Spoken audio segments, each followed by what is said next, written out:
자, 오늘은 이제 거의 다 온 것 같다. 이제 동북아시아만 남은 상황입니다. 동북아시아만 남았고, 지금 여러 나라들은 좀 이제 빌드업 중이에요. 이미 폴란드부터 독일, 나토 국가들은 이미 준비가 되고 있었고, 우크라이나가 거의 이제 몸빵을 하고 있는 거죠. 그리고 프랑스에서도 부채가 역대급이라고 하는데, 2026년 3월까지 병상을 2만 개 이상을 좀 늘려라고 이제 전시 대비를 준비를 하는 것들은 어쨌든 나토 중에서도 후방 지역에 있다 보니까 전시가 됐을 때 나토 이제 유럽 연합군들 중에서 부상자가 있으면은 그쪽으로 오는 거죠. 후방으로. 전시 대비를 하고 있다. 라고 보면 되고 이제 미국에서는 이제 베네수엘라랑 멕시코를 좀 겨냥하고 있고 멕시코도 이제 준비를 하고 그 베네수엘라도 준비를 하고 있죠. 그리고 대만은 항상 이제 훈련 중이고 한국은 훈련이 일단 10월 달에 중단이 됐어요. 그리고 북한에서는 러시아 측에 계속해서 지속적으로 서포트를 하고 있고 기술도 이전받았습니다. 러시아는 중국의 대만 침공에 대해서 그런 것들을 조언을 해줬다라고 하죠. 북한에게는 이제 미사일이 됐던 신무기들을 기술들을 이전해줬다라고 하기도 하고요. 그러니까 북중러 전승절에 대한 포지션이 좀 명확하게 두드러지는 부분입니다. 그런데 이제 거의 피크로 다다른 게, 이거는, 이게 진짜 정말 사실이라면 얼마 남지 않았을 것 같아요. 이게 무슨 말이냐. 북한 내에서도 굳이 따지면 친한파는 없습니다. 친한파는 없는데, 북한 내부에서도 친중파와 친북파가 나뉜 거죠. 그러니까 북한에서는 지금의 이제 김정은, 어, 위원장 체제의 이제 이 구조가 지금 체제를 유지를 하고 있죠. 그 오른쪽엔 김여정 그리고 이제 김주애의 이제 권력을 좀 이제 후계자로 이어갈 것이다. 이런 뭐 교육을 받기도 하고 이제 같이 모습을 드러내고 있잖아요. 근데 이제 반대쪽의 친중파라고 봐야 될까요? 반대쪽 친중파 쪽에서는 김정은은 어떻게 보면은 샷아웃을 했습니다. 친중파를 좀 이제 제거를 많이 했죠. 숙청을 했습니다. 숙청을 하기도 하고 보이지 않는 권력 싸움이 북한 내부에서도 있었던 거예요. 그렇다고 해서 그게 친한파는 아니고 친북이냐 친중이냐로 나뉘는 거죠.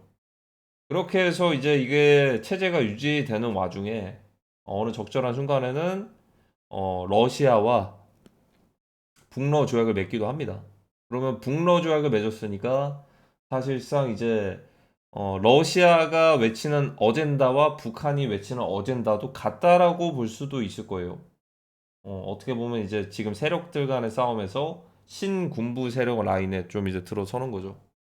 거기에 플러스 트럼프 대통령도 어떻게 보면 비슷한 상황일 수도 있습니다. 무엇보다 바이든 대통령과는 정반대인 거죠. 자, 근데 지금 이 상황에서 좀 곤란한 상황이 생겼습니다. 모르겠어요. 찌라시인지 진짜인지 의혹인지 모르겠지만 여기에 숨겨져 있었던 만약에 숨겨진 딸이 어 이게 정말 좀 그런 거죠. 어쨌든 굳이 이분법으로 나뉘면은 왼쪽 진영은 친중파고 오른쪽 진영은 친북파인데 친중파 중에서 예를 들어 그 사람이 만약에 사우스 코리아에 있다라고 한다면 만약에 가정입니다. 소설이 소설. 자, 북한에서 굳이 따지면 친한파는 없죠. 북한에서. 근데 그래서 이제 북한의 체제가 유지가 되려면 어떻게든 예전에도 이제 북한에서는 미군을 이 국경 지역에 배치를 해야 된다라고 얘기를 할 정도로 일단은 중국에 대해서는 견제를 했습니다. 하지만 지금은 일단 당장 필요가 없는 게 북러 조약이 맺어져 있죠. 북러 조약. 북러 조약이 맺어져 있기 때문에. 그런데 여기서 만약에 이제 지금 하이브리드 전쟁 중인데 한국에도 만약에 친중파에 아까 말씀드렸던 이 가계도에 있는 사람이 만약에 있다라고 한다면 반대로 그러면 북한 입장에서는 시간만 조금 지나면 중국이 위에 있고 한국이 아래에 있고 자연스럽게 샌드위치로 쌈 싸먹힐 수도 있거든요. 그게 맞다라고 한다면 그것도 바로 옆에 그러면 그게 되기 전에 선수를 치는 방법이 있죠. 지금 러시아가 하는 방법과 좀 비슷합니다. 어. 근데 구조적으로 봤을 때 지금이 올해 예를 들어 1, 2, 3월 달이면 모르겠지만 지금 상황에서는 나름대로 오히려 이걸 반기는 사람들도 공교롭게도 있을 수도 있을 거예요, 이게. 음, 오히려.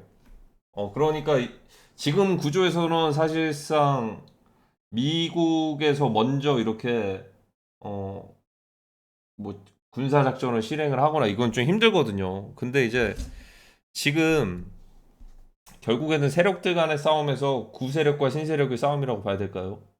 그 과정에서 신세력은 어쨌든 군부에 대한 컨트롤할 수 있는 그런 능력을 가지고 있기 때문에 전쟁 쪽으로 가면 무조건 유리하겠죠. 지금이 딱 그런 타이밍일 수도 있다. 거의 피크에 다다랐다. 지금 나오고 있는 그 방통위원장님이 얘기하신 그 전쟁입니다. 그 키워드의 과거가 2022년에 나왔던 그런 내용들처럼 그런 모든 것들이 연결되어 있다라고 한다면 북한 입장에서는 사실상 앞으로 시간이 좀 지나면은 자연스럽게 흡수가 되는 상황들이 될 수가 있기 때문에 러시아와 북러 조약이 맺어져 있기 때문에 든든한 서포트를 가지고서 서포트를 받으면서 움직일 수도 있다 이런 생각이 드네요. 음, 얼마 남지 않았다라는 생각이 드는데 시간으로만 따지면 근데 여기까지가 사실상 그냥 뭐 찌라시니까 거의 좀 제가 예전에 이런 말씀 드린 것 같아요. 그때는 그냥 단순히 상상이었거든요. 어떤 상상이냐? 솔직히 근거는 없는데 만약에 북한 입장에서 북한이 오히려 아이러니하게 친중보다는 친미 쪽에 가까웠거든요. 김정은 같은 경우에는. 김정은은 친미인데 북러 조약이 맺어져 있고 푸틴, 김정은, 특히나 트럼프 대통령. 예전에 그 올해 초에 반대하고 찬성하고 하는 것들 이 라인이 좀 두드러지게 좀 한번 보여줬었죠. 사우디의 빈살만 왕세자까지. 음, 그리고 시진핑 주석도. 자, 아이러니하게 그 지금 상황 구조에서 봤을 때 그게 완벽히 맞아 떨어지는 거예요. 그래서 만약에 예전에 말씀드린 것처럼 북한이 샌드위치 상황의 위치에 있으면은 그러면 쌈 싸먹히기 전에 선수를 칠 것이다라고 얘기를 한 적이 있는데 최근에 나온 찌라시가 그게 맞다라고 한다면 진짜로 거의 다 온 것 같아요. 그때는 이제 단순히 그냥 상상이었는데 지금은 만약에 그게 맞다라고 한다면 시간이 좀 지나면 샌드위치가 될 수 있으니까 그거 되기 전에 선수를 치른 거죠. 이런 생각이 들었습니다. 이제 근데 이제 굉장히 좀 클 것 같은 게 그 결국에는 친한 세력은 지금은 솔직히 좀 힘이 약한 상황입니다. 친한 세력은 사실 단합이 되고서 단일화가 될 수 있는 게 외부로부터 적이 만약에 발생하면은 그때서야 이제 비로소 단합될 거라고 생각이 되고 최근에 통일 데이터를 살펴봤을 때도 2030들도 통일에 대해서 찬성에 대한 입장이 50%도 안 된다라고 합니다. 그리고 지금 상황에서 만약에 한국과 북한이 평화 통일을 하게 됐을 때 동독과 서독보다도 더 이제 심각한 수준일 거예요. 왜 그러냐면 지금 안 그래도 출산율이 좀 떨어지는 상황에서 북한보다 훨씬 잘 사는 국가인 한국에서 북한과 통일을 하게 됐을 때 뭔가의 손해를 좀 이제 가지면서 뭔가 베풀면서 이렇게 돼야 되는 거죠. 근데 어떠한 법과 체계가 지금의 구조 상황으로 딱 갔을 때는 당연히 북한 사람들을 멸시하거나 막 그렇게 가겠죠. 화합이 안 되겠죠. 융합이 안 되겠죠. 그리고 융합이 될 수 있는 방법 중에 하나가 바로 어쩔 수 없는 지금 세력들 간의 싸움에서의 전쟁 이후에 통일이 되면 그때서는 비로소 어, 융합이 잘 되지 않을까. 하지만 그때 융합됐을 때는 한반도가 통일 한반도는 어, 예전에 미국, 아메리카, 어, 아시아판 아메리카가 되지 않을까? 이런 생각이 들어요. 그러니까 이제 통일 한반도가 되고 나서 여러 인종들이 한반도의 자리를 차지를 하는 거죠. 하지만 그 과정에서 이제 전쟁은 필연이고 무조건 나올 것 같기도 하고 제가 드는 생각은 이 과정이 정말 좀 이제 시간 문제인 것 같습니다. 시간 문제. 이 찌라시가 맞다라고 한다면 거의 다 왔다. 사실 북한에서 이미 세력들은 많이 힌트를 줬기 때문에 무엇보다도 중요한 거는 그거일 겁니다. 이제 원화 가격이 꽤나 많이 방어를 하는 것 같은데 결국에는 전시가 딱 터지면은 폭탄처럼 터질 거거든요. 그때 단기적으로 오히려 코인 쪽에서 가격이 올라갈 수도 있겠네요. 원화 가격이 지금 비트코인 달러 기준으로 봤을 때 전고점을 돌파를 하는 것처럼 보이는 게 선반영일 수도 있다라는 생각이 듭니다. 이게 선반영 좀 무서운 선반영이거든요. 오히려 이게 IMF나 화폐 가치의 하락을 대비해서 먼저 올라가는 현상이면은 괜찮겠으나 그게 전시 대비 선반영이면은 이건 정말 치명적인 건데 어 시기가 중요할 것 같습니다. 시기가 다음 넥스트 스텝으로 어떤 걸 봐야 될지 지켜봐야 될 것 같은데 우선은 계속해서 지금 동북아시아 상황을 지켜볼 필요가 있다. 그리고 얼마 전에 하노이 쪽에서 엄청난 또 이제 홍수가 좀 내리기도 했습니다. 하노이 이쪽. 그리고 필리핀은 엄청난 지진이 발생을 했습니다. 재난 상황도 뭔가 서쪽에서 동쪽으로 흘러가는 느낌입니다. 혹여나 만약에 일본 쪽에서 지진이 발생한다면 물자를 전달할 수 있는 부분들이 초반에 좀 이제 뒤처지지 않을까. 그러면 그 시기가 한반도나 대만이나 이 적절한 시기로 될 수가 있다. 이런 생각이 들거든요. 그리고 무엇보다도 지금 이미 유럽 쪽에서는 전쟁 준비가 이미 끝난 상황입니다. 사실 이쪽도. 그리고 이제 어떤 움직임이 나올 수 있냐면 일단은 전에도 나왔겠지만 최근에 또 한 번 나왔죠. 러시아의 해외 동결 자산들이 우크라이나 쪽에 쓰였다라고 하고 있습니다.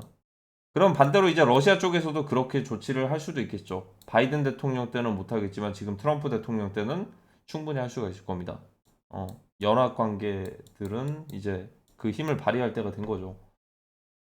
그러면은 제가 말씀드렸던 민코인에 대해서 유동성이 여러 많은 자금들이 가격 가치에 대한 하락이나 이런 것들 대비해서 해칭할 수 있는 게 그게 이제 전통적인 금융시장의 뭐 주식이나 이런 것들로 들어가는 게 아니고 아마 덱스 쪽에 민코인 쪽으로 해칭되는 자산들이 많이 흡수가 되지 않을까 이런 생각이 듭니다.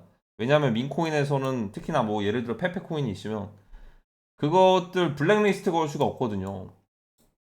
블랙리스트가 있는 뭐 코인들도 있겠지만 뭐 그런 식으로 이제 시가총액도 예를 들어 그 많은 자산들을 비트코인으로 해칭을 한다면 리스크가 좀 있을 거예요. 이미 시가총액이 많이 높거든요. 근데 시총이 만약에 한 10조 정도 돼요. 5조 정도 돼. 근데 그걸 민코인으로 해칭을 해버리면 그렇게 세력들 입장에서는 리스크가 그렇게 높지는 않을 것 같아요. 비트코인에 그거를 두는 것보다는 뭐 예를 들어 안정적으로 스테이블 코인 쪽으로 갈 수도 있겠지만 저는 그런 생각이 일단 듭니다. 많은 자산들이 해칭하는 것들이 얼마 남지 않은 것 같고 추석 즐거운 추석 보내시길 바랍니다. 언제든지 지금 좀 이제 흘러가는 분위기가 솔직히 심상치 않다라고 하기가 좀 힘들어요. 그렇죠.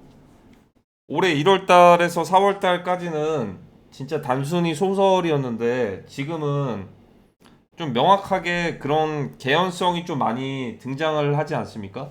제가 올해 1월 달에서 4월 달에 말씀드렸던 중국의 대만 침공, 북한의 항국, 이 내용들이 어떻게 보면은 가능성으로만 말씀을 드렸었을 수도 있는데 그때 당시는 최근에 러시아에서 중국이 대만 침공하는 그런 것들 기술들이나 이런 것들을 전달을 했다라는 내용들이 나오잖아요. 그리고 북한도 월급만 받은 게 아니고 파병 가면서 핵잠수함이나 탄도미사일이나 이런 기술들이나 이런 것들을 이전을 해주고 있었다. 뭐 이미 EMP나 이런 기술들도 있겠지만요. 이게 사실 이제 올해 1월 달에서 4월 달까지는 막연하게 그런 것들을 좀 빨리 본 것 같은데 지금은 좀 빠르게 진행이 되는 느낌이 듭니다. 얼마 남지 않았어요. 뭐가 됐든. 음. 이게 사실 막을 수 없는 그런 것 같아요. 사실 이거는 필연이다. 어떻게 보면 3차 세계대전이 발생을 해야지, 그, 동북아시아도 그렇고 시진핑 주석도 어떻게 보면 트럼프 대통령과 푸틴 대통령과 이렇게 김정은과 이렇게 연합 관계라고 한다면 중국의 인민들이 만약에 해방이 된다라고 한다면 그리고 신장 위구르 자치구, 티벳, 몽골 이런 곳들이 어떻게 보면 간섭에서 벗어난다라고 한다면 어떻게 보면은 진짜 동북아시아 전쟁이 발생을 해야만 됩니다. 마치 그 2차 세계대전 당시에 식민지역, 일제시대 그 일본의 식민지였던 국가들이 결국에는 패전국가가 돼서 다 해방이 된 것처럼 다른 곳들도 마찬가지가 될 거예요. 결국에는 전쟁을 하고서 패배를 승복을 해야지만 그게 해방이 되는 거잖아요. 그때가 됐을 때는 만주 땅까지 한반도가 통일 한반도가 넓어질 것 같아요. 다만 이제 첫 번째 시작은 좀 뼈아플 것 같습니다. 어. 자, 오늘의 내용은 여기까지입니다.